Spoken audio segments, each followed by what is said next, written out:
Halo semua, selamat datang di kuliah Desain Analisis Algoritma. Topik kita kali ini adalah tentang kompleksitas algoritma. Videonya akan dibagi dua. Yang part 1 akan membahas tentang asumsi kita terhadap model komputasi dan juga jenis-jenis analisis kompleksitas beserta contohnya tentunya. Nanti di bagian 2 kita akan membahas tentang notasi asimtotik. Saat seseorang bilang dia ingin menganalisis kompleksitas suatu algoritma, mungkin yang terbayang oleh kita adalah dia ingin memprediksi waktu ya yang dibutuhkan hingga algoritma itu selesai. Padahal sebenarnya bisa aja yang dia maksud adalah memori atau communication bandwidth ya. Intinya sih kompleksitas itu kita ngomongin pengukuran seberapa banyak sumber daya atau resource yang dibutuhkan algoritma itu, atau seberapa besar ongkos yang dikeluarkan hingga algoritma itu selesai, baik itu waktu, memori, communication bandwidth. Bisa juga kita melihat operasi spesifik ya, mungkin operasi itu cukup signifikan dalam ongkos ya, sehingga kita memperhatikan berapa kali operasi itu dilakukan ya. Nah, saat kita bilang kita ingin menganalisis kompleksitas suatu algoritma, kita sebenarnya perlu mengambil asumsi tentang cara kita mengimplementasinya ya di mesin seperti apa. Karena mesin yang digunakan itu mempengaruhi apa yang bisa kita lakukan dan juga mempengaruhi seberapa besar ongkos yang dikeluarkan untuk melakukan setiap operasi atau action. Nah, beberapa computation model yang ada di dunia teori komputasi itu diantaranya finite automata ya. Terus yang sedikit lebih canggih itu ada push down automata. Tapi ini kemampuan komputasinya sangat terbatas ya. Selanjutnya ada lambda kalkulus yang mendasari pemrograman fungsional seperti Haskell, meta language dan sebagainya. Kemudian ada Turing Machine Model, ini cukup terkenal ya karena dia memodelkan komputasi secara universal dan prosedural ya, cukup banyak digunakan oleh orang teori komputasi. Namun, Turing Machine ini tidak cukup tepat sebenarnya untuk memodelkan komputasi yang ada di komputer kita sekarang.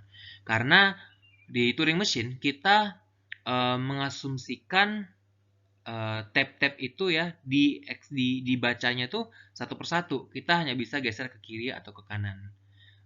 Itu satu operasi hitungannya. Ya, sementara kalau kita kan di komputer sekarang, memori itu bisa dibaca ya, kita nggak harus baca satu-satu, kita tinggal kasih tahu indeksnya berapa atau alamat memorinya apa, kita langsung bisa baca dia dalam waktu cepat ya. Kita tidak perlu baca sel-sel memorinya itu satu persatu. Nah, model komputasi yang kita asumsikan itu di kuliah ini kebanyakan adalah random access machine model atau RAM model. Dimana di sini bahasa sederhananya itu kelebihannya dibanding Turing machine adalah kita kalau membaca data itu bisa dalam waktu konstan ya. Kita tidak perlu membaca sel dari memorinya satu persatu. Lebih detailnya di slide selanjutnya. Oke, nah ini ada perbandingan RAM model dan Turing Machine Model. Apa yang terjadi di Turing Machine Model silakan teman-teman baca sendiri.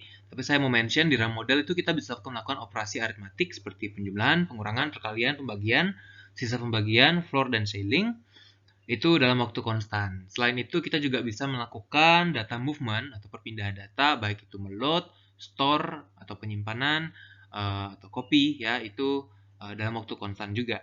Selanjutnya, kita bisa melakukan control. Control itu if, else, ya, untuk branching, atau conditional. Terus juga pemanggilan fungsi, ya, juga return untuk mengembalikan nilai suatu fungsi. Ini semua dalam waktu konstan. Tentu kita juga bisa melakukan for loop ya, tapi for loop itu tidak konstan, kita hitung berapa kali iterasinya dilakukan. Kemudian tipe data standar di komputer itu juga disupport oleh RAM seperti integer dan floating point. Jadi kita nggak ada terbatas. Kita nggak peduli sih implementasi floating pointnya gimana, yang penting variabel kita itu bisa menyimpan bilangan pecahan. Ya, begitu juga dengan string ya, itu juga diasumsikan kita bisa simpan. Oke, dalam praktik ya, kehidupan sehari-hari, running time dari algoritma itu kita ukur dari berapa lama komputer kita mengeksekusi algoritma kita atau program kita ya, dan memang secara praktik itu yang kita peduli ya. Tapi, eh, tapi, uh, komputer yang berbeda itu bisa memberikan waktu eksekusi yang berbeda. Dan ini mungkin bukan tolok ukur yang bagus untuk menilai apakah suatu algoritma kita itu efisien atau tidak. Jadi kita butuh suatu teori yang lebih bisa menjelaskan gitu ya, mengapa suatu algoritma itu lebih baik dibandingkan algoritma yang lain. Nah, jadi untuk keperluan ini, kita definisikan running time dari suatu algoritma itu sebagai banyaknya operasi primitif atau operasi sederhana ya, atau langkah-langkah yang dieksekusi ya. Jadi algoritma itu kan kasih spesifikasi operasinya apa aja dilakukan ya, instruksi-instruksinya apa aja. Nah, itu kita hitung operasi A berapa kali dilakukan, operasi B berapa kali dilakukan, operasi C berapa kali dilakukan. Nah, itu kita jumlahkan semuanya. Nanti kita akan lihat contohnya. Nah, definisi running time ini itu jadi bukan dalam waktu detik ya atau dalam menit gitu, tapi dia menghitung banyaknya operasi tertentu dilakukan. Dan tentu ini bisa kita jadikan basis ya untuk memprediksi waktu eksekusi algoritma kita secara praktiknya. Nah, running time dari algoritma itu bergantung pada secara umum dua hal ya. Yang pertama, input size atau ukuran input kita. Ya, bayangkan teman-teman ingin mencari sebuah buku gitu ya, yang dari sebuah lemari yang hanya ada 8 buku gitu. Itu kan sangat mudah gitu. Kita tinggal lihat buku pertama, buku kedua sampai buku 8 sama nggak dengan yang kita inginkan. Tapi bayangkan dibandingkan dengan mencari satu buah buku dari 8.000 buku gitu. Nah, itu kan sangat sulit mencarinya gitu ya. Kita mungkin akan menghabiskan waktu banyak untuk memproses bukunya satu persatu. Nah, nggak cuma itu ya, tapi sifat dari inputnya itu juga berpengaruh. Jadi, input yang ukurannya sama-sama 8 gitu ya, itu belum tentu memberikan running time yang sama gitu. Karena bisa aja input yang satu itu lebih teratur ya dibandingkan input yang satunya lagi yang sama-sama ukurannya 8 ya. Jadi, misalnya kalau teman-teman melakukan pencarian gitu ya. Pencarian misalnya teman-teman punya buku gitu ada halaman 1 sampai 100 gitu ya. Bukunya halamannya terurut nih. Nah, tentu mencari halaman 50 itu gampang banget ya. Kita tinggal ke tengahnya. Tapi kalau ada buku gitu, halamannya 1 sampai 100 tapi nggak urut gitu. Nah, itu kan sangat sulit mencarinya, ya kan? Jadi, running time dari satu algoritma itu secara teori ya, itu bergantung pada ukuran inputnya dan juga sifat inputnya itu sendiri. Nah, running time dari satu algoritma untuk input berukuran n itu kita notasikan sebagai Tn ya. Oke, sekarang kita akan kembali ke algoritma insertion sort. Dan kita sekarang akan coba menganalisis running time-nya. Atau dengan kata lain kita analisis berapa banyak operasi yang kita lakukan dalam algoritma insertion sort. Ya, di sini saya udah tulis ulang algoritmanya dengan sedikit perubahan jumlah baris ya. Ini n-nya saya gabungkan ke sini untuk memudahkan perhitungan. Oke, di baris pertama ini ada assignment J. J-nya itu kan sebenarnya for loop itu kita assign aja variabel for loop-nya dengan J sama dengan 2, 3, 4, dan seterusnya sampai panjang array-nya itu n tambah 1 ya. Kenapa n tambah 1? Karena kita saat loop-nya selesai itu J-nya juga di-assign dengan length A plus 1 ya. Nah, masing-masing assignment ini dilakukan setiap kali baris 1 dikunjungi. Ya, baris 1 dikunjungi, dilakukan assignment J2. Nanti setelah selesai satu iterasi, baris 1 dikunjungi lagi, J-nya di-assign 3. Nah, masing-masing assignment ini, misalkan cost-nya adalah C1. C1, assignment J sama dengan 2, J sama dengan 3, dan seterusnya ya. Ini tidak tergantung pada panjang array. Ya. Jadi ini konstanta. Ya, jadi C ini konstanta. Tidak bergantung pada panjang array. Tapi berapa kali masing-masing assignment ini dilakukan itu kita bisa lihat nih, J-nya kan diassign dari 2, 3, 4, sampai N plus 1. N-nya panjang array. Ya. Sampai N plus 1, maka banyaknya dia dieksekusi, masing-masing assignment-nya adalah N kali. Ya. N kali. Karena J sama dengan 2, 3, sampai N plus 1. Ya. Ini dimana N plus 1 ini keluar loop. Ya. Kemudian di baris 2, ini kita ada melakukan assignment lagi, tapi pertama kita load dulu elemen ke J dari array A, ya. Kemudian kita assign ke key. Nah, ini mungkin waktunya juga berbeda dengan waktu untuk eksekusi satu kali baris pertama, ya. Di baris kedua, ya, ini cost-nya kita sebut C2. Mungkin berbeda dengan C1, mungkin sama. Ya. Kita nggak perlu, yang penting dia konstanta. Nah, konstanta tidak berpengaruh dari panjang arraynya, ya. Perhatikan di sini kita menggunakan asumsi bahwa ini membutuhkan waktu O1, ya, sesuai dengan asumsi kita pada RAM model. Nah, ini dilakukan sebanyak N-1 kali, ya. Kenapa? Karena ini dilakukan untuk J-nya 2, 3, sampai N. Dan banyaknya bilangan dari 2, 3, sampai N itu adalah N-1. Nah, untuk baris 3 ini komentar. Komentar tidak ada ongkosnya, 0. Dilakukan juga sebanyak N-1 kali, ya. Sama. Kemudian I sama dengan J plus 1, ini ongkosnya. Apa sih dilakukan ini? Kan sebenarnya ada operasi aritmetik, ya, J-1. Ya, mungkin ongkosnya berbeda dengan melot atau membaca elemen array, ya. Tapi kita tahu ini tidak tergantung, satu kali eksekusi ini nggak bergantung pada panjang arraynya. Jadi kita sebut aja ongkosnya C4, ya.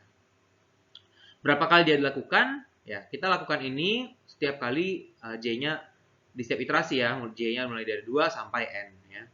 Ini juga sama, jadi banyaknya N-1. Nah, yang menarik itu di baris 5, 6, 7, ya. Perhatikan bahwa di baris 5 ini ada while loop. Oke, while loop ini adalah for loop, ya, yang mana kita melakukan iterasi selama condition di while testnya ini benar. Ya, kalau ini masih benar, ini kita eksekusi baris 6 dan 7-nya. Kalau false, kita tidak eksekusi baris 6 dan 7-nya, langsung lompat ke baris 8. Oke, pertama kita asumsikan ongkos untuk mengecek apakah I-nya besar dari 0, dan juga ngecek apakah AI-nya besar dari key, itu ongkosnya C5, ya. Kita gabungin ongkosnya itu C5. Pokoknya satu ekspresi boolean ini kita hitung ongkosnya sebagai C5, satu kali pengecekan. Nah, masalahnya kita nggak tahu berapa kali ekspresi while test ini itu dieksekusi. Anda bisa bayangkan kalau array kita, misalnya ini key saya. Ini key saya. Ya. Key saya itu bisa aja, kan saya mau cari posisi yang tepat buat key saya di dalam sorted array ini. Nah, key saya itu bisa aja pindahnya ke sini. Ya, bisa aja ke sini. Atau bisa aja dia dipindahkan ke sini. Ya, tergantung nilai key-nya, ya, tergantung nilai key-nya. Nah, dan berapa kali nilai key-nya ini menentukan berapa kali nanti ekspresi di baris 5 ini dieksekusi. Ya, kalau dia udah bilangan yang paling besar, ya eksekusinya cuma satu kali, nilainya langsung false, ya kan? Kalau dia paling kecil, kita akan eksekusi dia sampai ujung array, ya. Nah, karena dia bervariasi, kita bikin aja variabel untuk menamai banyaknya dia dieksekusi. Ya, jadi di sini saya definisikan TJ, ada variabel TJ. Ini adalah nama atau variabel untuk menyatakan banyaknya number of times while loop test di baris 5, berapa kali ini kotak ini dieksekusi, ya, untuk nilai J itu. Jadi di sini T2 itu adalah berapa kali baris ini dieksekusi saat J-nya 2. Kemudian T3 itulah berapa kali ini dieksekusi saat J-nya 3. Ya, dan seterusnya sampai Tn. Ya. Nah, tentu jadinya banyaknya baris 5 ini dieksekusi, itu nanti adalah T2. Ya, yaitu berapa kali dia dieksekusi pada saat J-nya 2. Kemudian jumlahkan berapa kali dia dieksekusi saat J-nya 3. Dan seterusnya sampai berapa kali dia dieksekusi saat J-nya 6. Saat J-nya N. Ya. Jadi masing-masing pengecekan itu ongkosnya C5 dan berapa kali dia dilakukan adalah T2 tambah T3 sampai tambah Tn. Nah, bagaimana dengan baris 6? Ya, baris 6 ini kita melakukan pembacaan array pada elemen ke I, kemudian kita assign ke elemen di sebelahnya I plus 1. Nah, ini kita asumsikan juga waktunya konstanta, ya, C6. Ini juga asumsi dari RAM model, ya, untuk mengakses atau menulis pada suatu memori itu O1, ya, atau konstanta. Nah, di sini berapa kali dia dieksekusi itu sebenarnya bisa kita nyatakan juga dalam T2, T3 dan sampai Tn. Ya. Bedanya apa? Bedanya baris 6 itu kan hanya dieksekusi kalau ekspresi di baris 5 ini bernilai true. Ya. Jadi baris 6 dan 7 hanya dieksekusi jika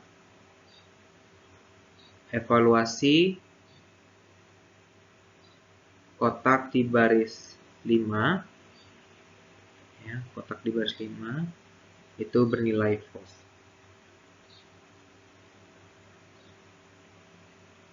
Jadi banyaknya dia dieksekusi adalah satu kurangnya dari T2-1, ya. Jadi ada T2-1 evaluasi true dan satu evaluasi false. Ya. Jadinya dia dia dieksekusi saat dia bernilai true, jadinya ada T2-1 evaluasi false. Oke, ini harusnya TJ-1.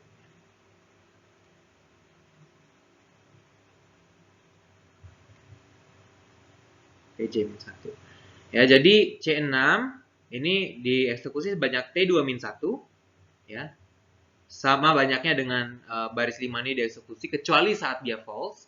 Kemudian ini T3-1 dan seterusnya sampai Tn-1. Nah, di baris 7 ini juga kita melakukan operasi yang tidak tergantung pada N, ya. Untuk masing-masing operasinya kita cuma melakukan operasi aritmatik pengurangan dengan 1 terus kita update nilainya. Itu kita asumsikan waktunya T7. Nah, ini banyaknya dieksekusi sama dengan banyaknya dia dieksekusi di baris 6, ya. Banyaknya baris 6 itu dieksekusi. Jadi T2-1 tambah T3-1 dan seterusnya sampai Tn-1. Oke, keluar dari loop nanti saat dia false, ini kita melakukan operasi ke-8, ya, baris 8, AI plus 1 sama dengan key. Akhirnya kita dapat posisi yang tepat buat key, kita taruh di AI plus 1, itu misalnya costnya konstanta C8. Nah, berapa waktu yang dibutuhkan? Itu adalah sebanyak J2 satu kali, ya, pas J-nya 3 itu satu kali, sampai nanti saat J-nya N itu satu kali dilakukan. Ya, pasti dilakukan, ya, baris 8 ini. Jadi, banyaknya N-1. Nah, kalau digabungkan, ya, yang tadi, ya, ini kita bisa tuliskan running time dari insertion sort ini, ya, sebagai C1 kali N, ini baris 1. Ya. Ini dari baris 2, C2 kali N-1. Baris 3 tidak ada, ini baris 4. Karena baris 3 komentar, ya, dia tidak kontribusi. Nah, baris 5 itu bisa saya tuliskan dalam notasi sigma, ya. Jadi ini sebenarnya cuma T2 tambah 3 sampai tambah Tn, yaitu baris 5 ini kontribusinya ke dalam banyak operasi yang dilakukan adalah ini, baris 5. Perhatikan bahwa dia tergantung pada T2, T3 sampai Tn, ya. Kemudian ini juga bisa dinyatakan dalam T2 sampai Tn, C6 kali T2-1, T2-2, T2-1, T3-1, T4-1 sampai Tn-1 dari baris 6. Kemudian ini dari baris 7, ya, ini operasi penggeseran AI plus 1 sama dengan AI. Dan terakhir ini baris 8 ya, saat kita bisa menemukan posisi yang tepat buat key-nya. Oke, perhatikan bahwa di sini Tn tidak hanya bergantung pada N,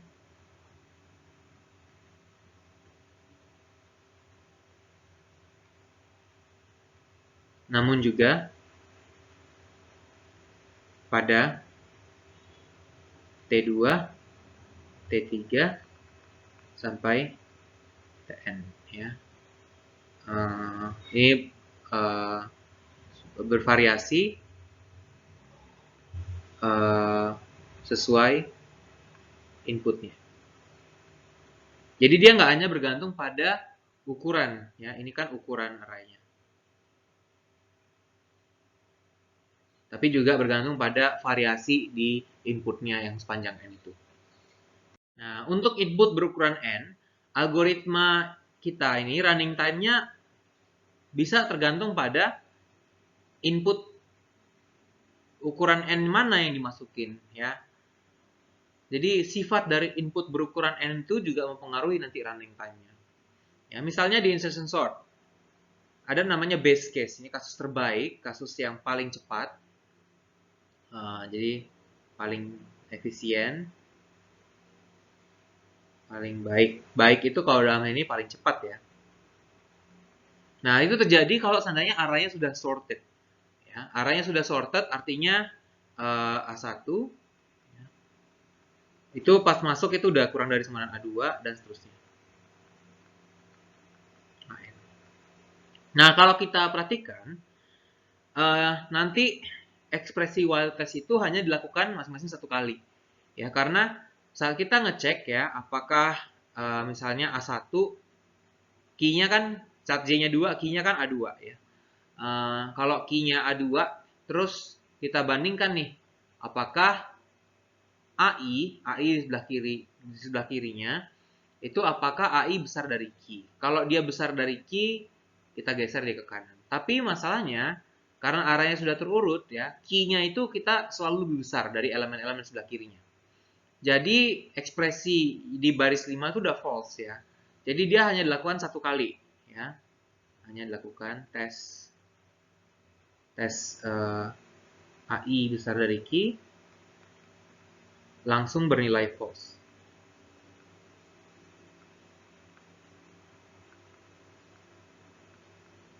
Untuk array terurut ya. Jadi dia hanya dilakukan satu kali. Nah, efeknya apa? Jadinya running time dari insertion sort itu akan bisa ditulis jadi C1N. Ini masih sama ya, masih tergantung pada N aja. C1N, C2N, C4N. Nah, di sini ya, ini T2 sampai tambah Tn, ini jadinya N-1 ya. Kemudian ini T2-1 tambah Tn-1 itu semua jadinya 0 ya. Dan juga ini tuh ekspresi sigma Tj-1 ya. Karena ini semua 0 ya, ini nilainya jadi 0. Dan terakhir ini C8 ya.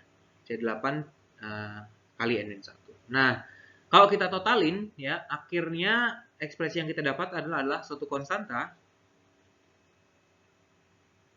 kali N minus konstanta. Ya.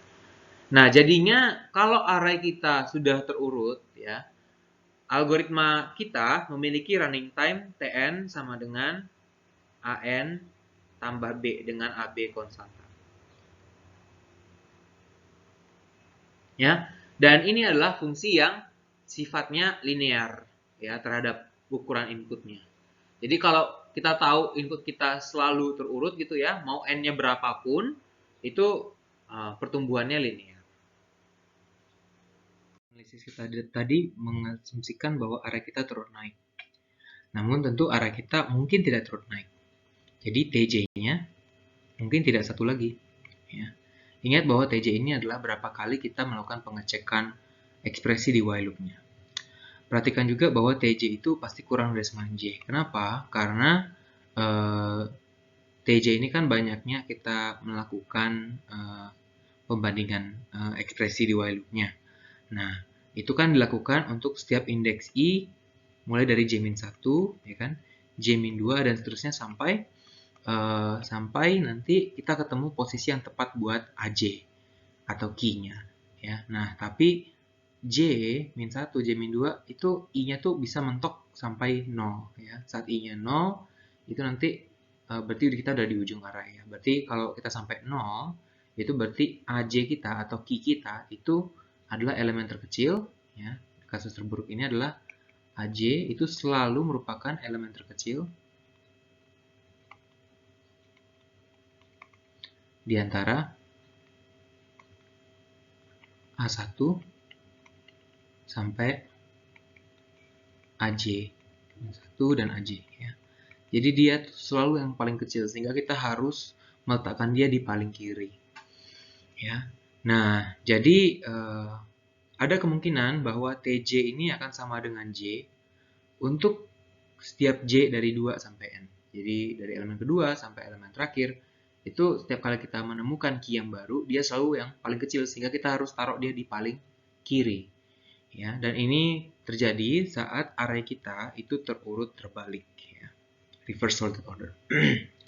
Oke, kalau begitu, itu kita bisa hitung ya, sigma J dari 2 sampai N dari TJ itu akan jadi ini. Ya. Sigma J, karena TJ-nya itu J, jadi bentuknya seperti ini. Kemudian sigma TJ-1 itu nilainya akan sama dengan ini. Ya. Untuk J dari 2 sampai N. Oke. Nah, ini kalau kita plug in ke rumus Tn yang kita siapkan sebelumnya, itu kita dapatkan ekspresinya jadi yang di sini C5 tadi ini adalah sigma TJ ya. Ini adalah sigma TJ sigma TJ-1 dan ini adalah sigma TJ-1 ya. Dan kita dapatkan nanti kalau kita kumpulkan suku-sukunya ada suku yang bernilai n kuadrat ya. Ada suku n kuadrat, ada suku n, ada suku konstantanya. Dan kita bisa perlihatkan bahwa karena C5, C6, C7 ini konstanta ya, tidak bergantung pada n, begitu juga yang di sini itu tidak bergantung pada n. Kalau yang kita bilang A, ini kita bilang B, ini kita bilang C, maka running time dari algoritma insertion sort pada kasus ini adalah berbentuk Tn sama dengan An kuadrat tambah Bn tambah C. Jadi dia memiliki bentuk kuadrat. Saya akan ulas sebentar apa yang barusan kita lakukan. Kita menganalisis kompleksitas running time dari algoritma insertion sort. Pertama, kita misalkan n. N ini adalah ukuran input. Ya, dalam hal ini panjang array. Nah, n ini nanti menentukan banyak operasi yang dilakukan ya oleh algoritma kita. Nah, kita notasikan banyak operasinya itu sebagai Tn. Ya, jadi Tn ini adalah banyak operasi. Banyak operasi ini jadi semacam tolok ukur running time algoritma kita berapa. Ya. Nah, ternyata usut punya usut, ya Tn ini tidak hanya bergantung pada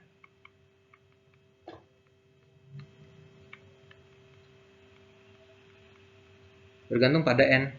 Ya. Jadi ukuran inputnya yang input ukuran n itu memberikan Tn yang berbeda. Karena kita bisa lihat bahwa dia juga Tn ini masih perlu dinyatakan dalam nilai T2, T3, sampai Tn. Nah, T2 sampai Tn ini tidak bisa ditentukan oleh n. Ya.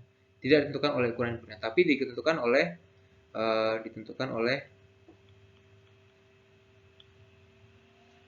sifat input berukuran n tersebut. Karena input ukuran n kan ada banyak, ya kan? Input yang berbeda itu memberikan nilai T2 sampai Tn yang berbeda juga. Ya. Nah, kalau kita ambil asumsi terhadap jenis inputnya itu, jenis input ukuran n-nya itu, kita bisa mendapatkan rumus murni dalam n. Ya, jadi kita kalau misalnya asumsi bahwa T2 sampai Tn-nya semuanya 1, ya, itu kita dapatkan T base-nya itu adalah An tambah B. Ya. Dimana A dan B ini konstanta. Ya, ini murni dalam N. Tidak ada lagi T2 sampai Tn di sini. Ya. Sementara kalau kita asumsikan Tj-nya sama dengan J, ya, itu kita dapatkan T-worst-nya itu berbentuk AN kuadrat tambah BN tambah C. Nah, di sini mungkin A, B, C-nya berbeda dengan yang di atas ya. Ini, koefisiennya mungkin berbeda, tapi intinya begitu kita menaruh asumsi pada sifat input berukuran N tersebut, ya mungkin dia terus naik atau terus terbalik atau bagaimana ya. T2 sampai Tn mungkin bisa kita hitung dan ternyata kasus terbaik itu kita dapatkan dia linear dalam N dan kasus terburuk dia kuadratik dalam N. Ya. Nah, jadi ada beberapa macam analisis kompleksitas ya. Kita tidak bisa hanya melihat ukuran inputnya juga ya, tapi kita bisa perlu melihat jenis input yang kita harus siap terima ya. Nah, kalau kita melakukan analisis worst case ya, analisis kompleksitas worst case atau ini kasus terburuk ya, kita menghitung banyak operasi maksimum ya.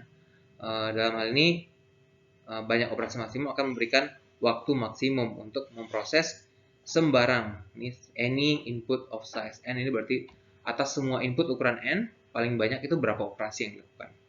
Nah, itu kita tuliskan T-worst ya, seperti T-worst ini. Kemudian yang tadi kita lakukan itu ada base case. Ini kita mengambil asumsi yang baik terhadap input kita sehingga algoritma kita melakukan prosesnya sedikit ya. Nah, tapi ini jarang kita gunakan karena kan input yang kita terima itu nggak cuma yang memenuhi asumsi yang baik kita itu kan. Karena ya input problem kita mungkin menuntut kita untuk menghandle input yang jahat-jahat juga gitu. Nah, jadi seringkali analisis kita dengan asumsi base case ini itu tidak berguna karena batas yang kita dapatkan itu seringkali diingkari. Ada lagi average case analysis. Jadi ini kita menghitung waktu rata-rata atas semua input berukuran n. Jadi input ukuran n itu kita kumpulkan kemungkinan-kemungkinannya, kita ambil rata-rata running time-nya ya. Itu juga tetap dinyatakan dalam n karena kita menghitung rata-rata running time atau banyak operasi dari input berukuran n. Kita akan bahas contoh average case nanti saat kita belajar analisis probabilistik. Oke, ada satu jenis lagi analisis kompleksitas yang sering digunakan namanya benchmark. Di benchmark kita siapkan beberapa input instance yang kita percayai mewakili seluruh input instance yang mungkin diterima oleh algoritma kita. Nah, biasanya kita pilih itu berdasarkan kasus-kasus. Jadi kita siapkan beberapa kasus input. Nanti kasus-kasus ini itu dipilih wakilnya, ya dipilih wakilnya. Mungkin nanti terpilih sekitar 10 atau 20 input gitu kan. Nanti kita jalankan algoritma kita pada input-input ini. Ya, secara umum average case complexity benchmark itu perlu domain knowledge tentang input instance. Artinya apa? Jadi kita perlu tahu input-input mana yang muncul di lapangan itu seperti apa. Mungkin misalnya di average case complexity itu kan kita menghitung rata-rata running time atas semua input, ya kan? Atas semua input ukuran n. Nah, itu kita somehow pas ngitung rata-rata itu kita perlu asumsi, kita menggunakan asumsi peluang munculnya masing-masing input. Ya, kalau kasus standar analisis average case sih itu kita asumsikan setiap inputnya peluang munculnya sama gitu. Tapi ini kan tidak selalu benar gitu ya. Kadang-kadang mungkin kita tahu di lapangan itu input-input yang sering muncul itu yang seperti ini gitu. Ya, nah average case complexity itu mengasumsikan distribusi peluang kemunculan masing-masing input. Nah, itu somehow bisa kita katakan dia perlu domain knowledge atau informasi tambahan tentang input mana yang sering muncul, mana yang lebih jarang muncul. Kalau benchmark ini kita domain knowledge-nya itu dalam bentuk apa? Kita tahu itu kasus-kasus mana yang penting gitu untuk dicek. Ya, jadi kita siapkan wakil dari masing-masing kasus. Sementara itu kalau worst case complexity ini kita kan memilih batas waktu terburuk atau terlama gitu ya untuk semua input berukuran n. Jadi kalau kita dapatkan running time berdasarkan worst case complexity, ini bisa digunakan untuk semua input berukuran n, ya kan? kita tahu batas atasnya itu, jadi kita tahu running time algoritma kita nggak akan lebih lama dari batas running time yang kita dapatkan. Sementara itu basis complexity ini, ya ini hampir tidak pernah kita bicarakan ya dalam menganalisis algoritma. Kita biasanya fokus pada pencarian worst case running time atau analisis worst case running time. Kenapa ya? Pertama, itu kalau kita berpikir worst case ya, itu mengetahui kompleksitasnya itu menjadi jaminan bahwa algoritma kita tidak akan melakukan operasi lebih banyak dari yang kita dapatkan ya, nilai worst case running time TN yang kita dapatkan. Terlepas jenis input ukuran n yang diterima ya, dia masih tergantung pada n, tapi untuk input ukuran n tersebut ya tidak mungkin lebih lama dari itu ya. Selain itu, kenapa kita tidak melakukan average case ya, dia seringkali average case ini memberikan hasil yang sama dengan worst case algoritma. Nanti kita akan bahas saat kita sudah punya alat matematis untuk membicarakan worst case running time. Secara lebih spesifik, nanti kita bisa tunjukkan bahwa kalau kita ambil rata-rata running time atas semua kemungkinan input ukuran n, ya, insertion sort itu juga akan memberikan algoritma kuadratik dalam n. Jadi bentuk an kuadrat tambah bn tambah c juga.